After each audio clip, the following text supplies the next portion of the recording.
तो क्या हाल है दोस्तों। सबसे पहले सबको जय श्री राम। तो कल चौथा दिन खत्म हो चुका है लॉर्ड्स के टेस्ट मैच का।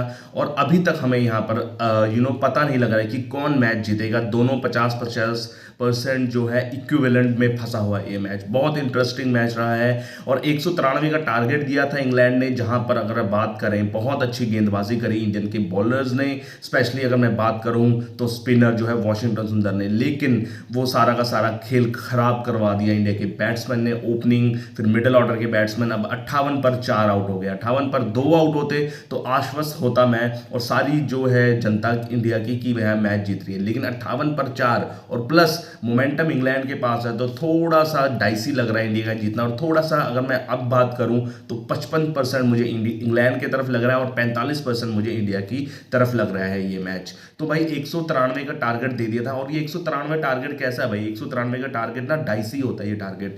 ना तो इसको हम ज्यादा कह सकते हैं, ना तो इसको कम कह सकते हैं। बीच में फंसा हुआ टारगेट है, जिसकी वजह से बैट्समैन भी उलझन में फंसे रहते हैं कि हम तेज खेलें या धीरे खेलें। और कल यही कंफ्यूजन का शिकार हुए इंडियन बैट्समैन। चाहे आप शुरुआत लगा लीजिए और चाहे आप एंड लगा लीजिए। अगर हम शुरुआत की बात करें तो भाई यशस्वी जायसवाल इतना खराब शॉट खेला ना भाई उसने, ये एक्सेप्टेबल भी नहीं है। ये आप T20 थोड़ी खेल रहे हो कि आप रन लुटाओगे भाई। आप उनकी सोच क्या थी? सोच अच्छी थी कि रन मारने हैं भाई, शुरुआती 30-40 रन अगर जल्दी मार जाए फिर हमारा ईज हो जाएगा। लेकिन भाई ये वाले शॉट खेल कर थोड़ी होंगे। आपके पास हजारों शॉट पड़े हैं मारने को, ठीक है ना। आप जोफ्रा आर्चर के खिलाफ मार रहे हो जो 145 47 150 की गेंद से स्पीड फेंक रहे हैं और इतनी ऊपर बॉल आप उसको हुक मार रहे हो, पुल मार रहे हो। बिल्कुल खराब शॉट। आप इससे बढ़िया आप अपर कट मार लेते फिर भी हम बोल सकते थे। वहां पर शुरुआत बहुत खराब रही इंडिया की। और जो है यशस्वी जायसवाल मात्र 0 रन बनाकर जोफ्रा आर्चर का शिकार हो गए, ठीक है। फिर उसके बाद भाई अच्छी पार्टनरशिप दोनों की बनी, केएल राहुल और जो है नायर की बहुत अच्छी पार्टनरशिप बनी और इंडिया को 41 तक ले गए भाई, 41 स्कोर तक ले गए। लेकिन फिर ब्राइडन कार्स आई और क्या इन स्विंग कराई। और इस जोड़ी से जब तक ये 41 रन तक पहुंच रही थी ना, तो इंग्लैंड के जो कंधे हैं डाउन हो गए थे। मोराल बिल्कुल ही गिर गया था उनका, क्योंकि ये दोनों टस से मस नहीं हो रहे थे, करुण नायर और केएल राहुल। लेकिन फिर जो ब्राइडन कार्स ने इन स्विंगिंग कराई ना 2-3 गेंदे भाई, पता ही नहीं लगा। अगर हम करुण नायर की बात करें यार, करुण नायर को ना अगर मैं बात करूं अब बहुत मौके मिल चुके हैं। उन्होंने 5-6 साल पहले एक ट्वीट किया था, इंस्टा स्टोरी लगाई थी कि भाई मुझे एक चांस दो टेस्ट मैचेस में। लेकिन यहाँ पर एक चांस के आपको 6 इनिंग्स हो गई है और 6 की 6 इनिंग्स आपकी फेल्यूर लगी है। एक भी आपका सैकड़ा या फिर अर्धशतक नहीं आया है इस इनिंग्स में। चाहे आपने 30 40 26 ऐसे मारे हो, लेकिन भाई आपको 50 से ऊपर तो रन मारने चाहिए थे। 6 इनिंग्स दी और 6 में अब तरीके से फ्लॉप। और यहाँ पर भी बहुत अच्छा चांस था, लेकिन मिस जज कर गए। ब्राइडन कार्स छोड़ रहे थे और इतना अंदर आया बॉल और वो एलपीडब्ल्यू का शिकार हो गए। तो मुझे नहीं लगता अब जो टीम मैनेजमेंट है अगले मैच में भी चांस देगी करुण नायर को। भाई 3 टेस्ट मैच बहुत होते हैं, 6 इनिंग्स और फुल फ्लैज 6 इनिंग्स भाई देना बहुत बड़ी बात होती है। फिर आए भाई शुभमन गिल।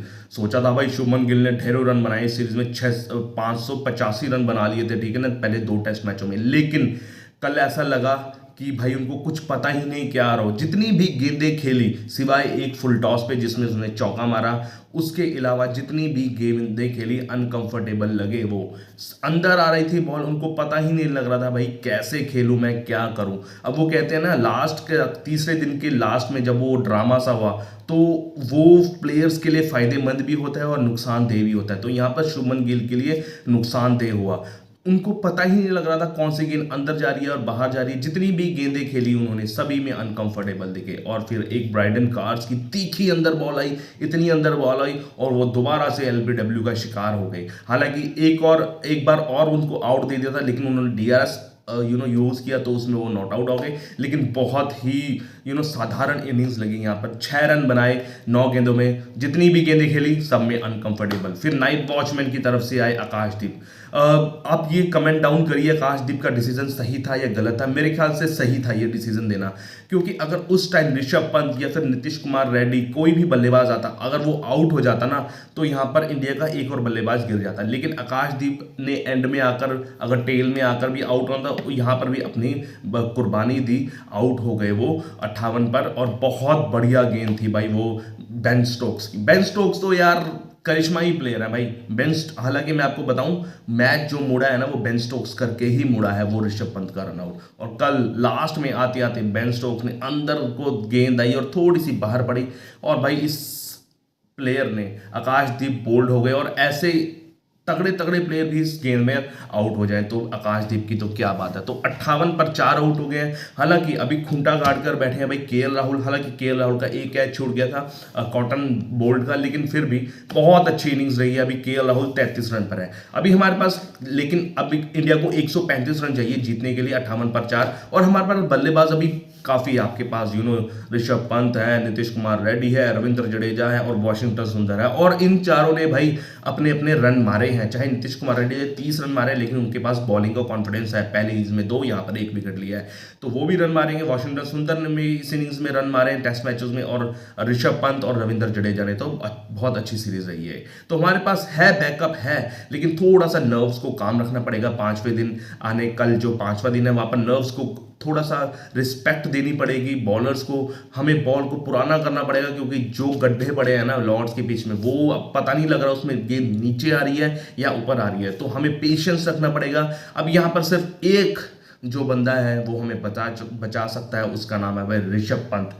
क्योंकि ऋषभ पंत एक ऐसा प्लेयर है ना, जहां इंडिया फंसी होगी वो हमेशा आड़े तिरछे शॉट या फिर कैलकुलेशन लेकर, रिस्क लेकर शॉट्स मारेगा, जिसकी वजह से आपके रन फ्लो होंगे और कॉन्फिडेंस आएगा। तो ऋषभ पंत का चलना, अगर ऋषभ पंत 1 घंटा खड़े रहे ना क्रीज में, तो यहां पर लिख के ले लो इंडिया जीतने वाली है। तो कल बहुत इंपॉर्टेंट प्लेयर है, जैसे बेन स्टोक्स है ना इंग्लैंड के लिए जादुई प्लेयर, वैसे इंडिया के लिए भाई ऋषभ पंत है। ऋषभ पंत का चलना बहुत इंपॉर्टेंट है। हालांकि उनकी उंगली में चोट लगी हुई है, और उम्मीद करते हैं कि वो गोलियां खाकर आ जाएंगे, क्योंकि यहां पर जीतना बहुत जरूरी है।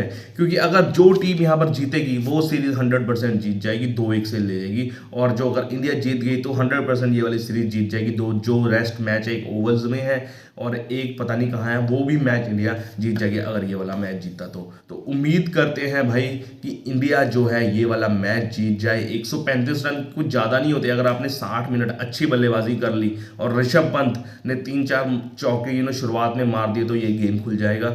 और स्टेप बाय स्टेप चलना चाहिए यार, 125, 120, फिर 110 ऐसे करके चलना चाहिए। और उम्मीद करते हैं कल वाला दिन यानी कि आज वाला 5वां दिन हमारे लिए बहुत अच्छा हो और यहाँ से हम 2-1 से हम लीड कर जाएं ये वाली सीरीज। तो ऐसी ही जानकारी जानने के लिए मेरे चैनल को लाइक शेयर सब्सक्राइब कीजिए। जय श्री राम। Okay, bye.